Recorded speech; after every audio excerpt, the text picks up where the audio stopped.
Paul Bristow is the Conservative candidate for the mayoral election in Cambridgeshire and Peterborough. Welcome to the conversation. Paul, episode 6, thank you for coming back to Gamblingay for this one. No worries. So in this episode, I think it would be a good idea to talk about some of the anticipated challenges that are going to face you in doing some of the things that you plan to do if you're elected as mayor on the 1st of May. Shall I tell you one of the unanticipated challenges was when I'm driving around rural South Cambridgeshire, worried that I'm not going to find a petrol station when I've only got 10 miles left in the tank. That was unexpected. That's one of the reasons I was late. Does that come under range anxiety? It does. Yeah. Well, hopefully you found fuel. We did. Good. Now we've got a fuel station in Gamblingay, in fact. So. Oh, there you go. I didn't know this, but They'll even come and pump the gas. Really? Through. Yes. Well, you've got a BP station not too far. That's what we found. Yes. Yeah. The Arrington roundabout. Yes. Good Eccles cakes there.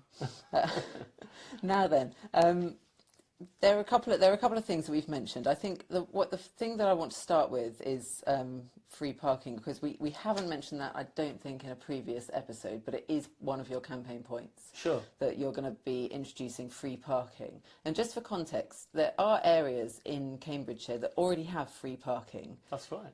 For example, anywhere that sits within the East Cambridgeshire District Council area. Yeah. Free parking. Well, let's look at Fenland District Council. Let's look at East Cambridgeshire District Council. Yeah. 2 Conservative round councils. 2 councils that have free parking in their market towns in the city of Ely. And councils where they've frozen council tax year upon year upon year. And guess what the Labour Party's solution to these 2 successful councils are? Abolish them.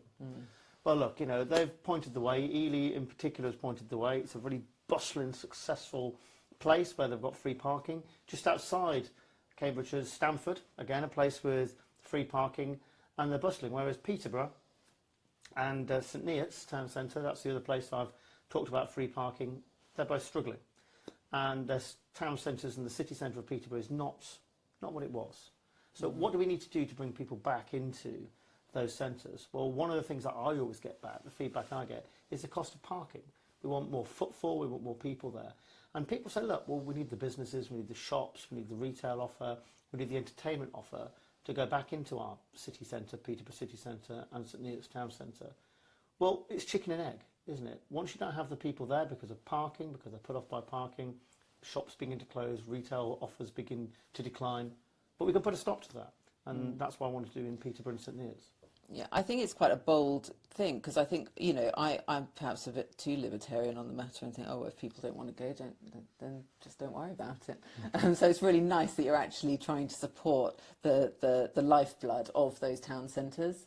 And there are the different mechanisms for doing this, obviously. You know, East Cambridgeshire District Council, I know the mechanism.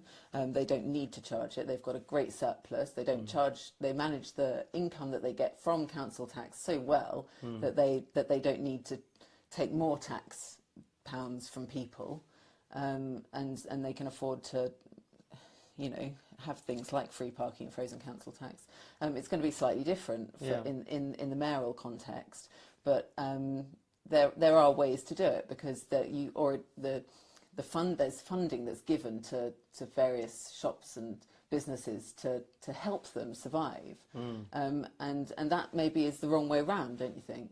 Well, this wasn't my idea. This was ideas I got from people when I was shopping in Peterborough City Centre or walking through St Neots Town Centre, and I was genuinely asking people, what's the problem? Why don't you come to our city centres? Why don't you come to the town centres? And one of those issues that came up was parking, the cost of parking. It's also anxiety with parking. You just talked about range anxiety. I think people often get anxious about when their time's going to come up, and you know, when they're going to run out of time on their parking meter.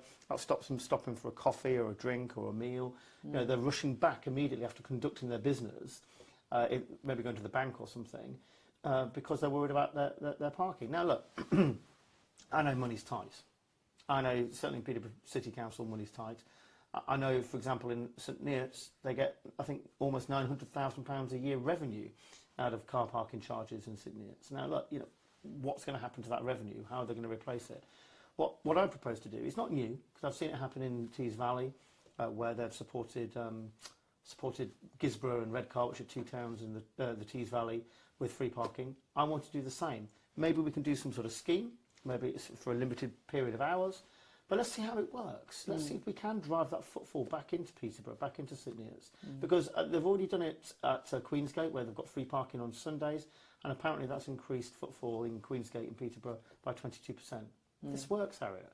So let's give it a go. Well, and I think it's really bold to be brave enough to want to try something new and just avoid saying, oh no, that's not going to work. Yeah, very brave. Something else you'll probably need to be quite brave to do is something that you've alluded to before, which is to dismantle the GCP, the Greater Cambridgeshire Partnership. That, as we know, that was the entity set up before the existence of the Combined Authority. And yet when the Combined Authority came into existence, the GCP remained. So there's been that sort of tension and conflict and confusion, actually. It sort of muddies the water as to who's responsible for what and who can do what. So it does seem to make sense that we disband the original setup, because it's not elected for a start. Well, it's right. Look, it was a bad idea. And actually, look, let's take some ownership. It was the coalition government, I think, that brought in the Greater Cambridgeshire Partnership. But it was a bad idea. What's that old saying? I think what success as many fathers, whereas failure is an orphan. No one wants to claim it. Now, this was a bad idea. And we've got too many bodies trying to do different things. We've got Cambridge City District Council, we've got Cambridgeshire County Council, we've got South Cambridgeshire District Council, we've got the Mayor, we've got the GCP, and now we have Peter Freeman's new outfit, all trying to do similar things when it comes to transport, when it comes to infrastructure around South Cambridgeshire and Cambridge itself. For me, I think the GCP's had its day. Can you tell me one thing it's achieved? No, annoying everyone? I mean, what's it achieved? I mean, it spent, I think nearly £300 million. I think there's a few bridle paths, which are important. I'm not knocking that. A few kind of plans for walkways and things, but that's not £300 million worth of money. It wanted to bring in the hated congestion charge. It was forced to U-turn by the people of Cambridge. I think some of the councillors would like to think it was them. It wasn't them at all. It was the people of Cambridgeshire. If there's one councillor who deserves some credit, it's Dalawar Hussain. His election victory in Cambridge by a Conservative in a challenging area, typically for the Conservatives. His success ensured that they changed their mind completely, these councillors. All the public pressure that the public put on people to change their mind, that's this huge failure in congestion charge. And by the way, it's not gone away because it's in the Mayor's transport plan. There are lots of anti-car measures they're proposed in and around Cambridge. We've got the CSET busway, we've got the C2C busway. These are all hugely controversial at best and just bad ideas. And for me, I think we need to get rid of the GCP. I think that responsibility should come to me. And guess what? If I come out with a bad idea, people can vote me out. And that's the challenge of the GCP. It's undemocratic. People don't elect their councillors knowing they're going to sit on the GCP. It's a bad idea. Let's scrap it. Okay. Well, I personally look forward to that happening. And be a great relief, I think. Yes. And just for clarity, you said that the congestion charges in the Mayor's campaign plan. Yes. Yeah. The transport plan. That's the current Labour Mayor. So we could effectively say it is the Labour policy to have a congestion charge. Well, it's there in black and white. They removed the word road charging. Because he's not standing for re-election, but there will be another Labour candidate standing for election. That's right. And they will adopt the current Labour campaign strategy, transport strategy. So that transport plan has been voted on, was introduced by the Mayor. It was voted on by the board at the time. The board of the GCP. The board of the CPCA, so the Combined Authority, which is every leader of every district council, the county council, and Peterborough City Council in the area. And it was vetoed first time round. Wayne Fitzgerald, who was the then Conservative leader of Peterborough City Council, vetoed it. He then was replaced by the councillors in Peterborough. And then that was voted through. But they changed the words. It had the words road charging in it. And where are they going to do road charging? It's either going to be Cambridge, obviously, and or Peterborough. So they changed the word road charging and replaced it with demand management and revenue raising. I mean, they must think we're stupid, right? Quite possibly. And so, look, what we're going to do is we're going to rewrite that plan. And we're going to scrap any mention of congestion charging or road charging or any way it could be intimated that this will be brought in by the back door. It will never happen if I'm mayor. It's comforting to know, and worrying to think that they're just trying to sort of weave their little way around people's awareness levels, knowing that everyone's got a life to lead.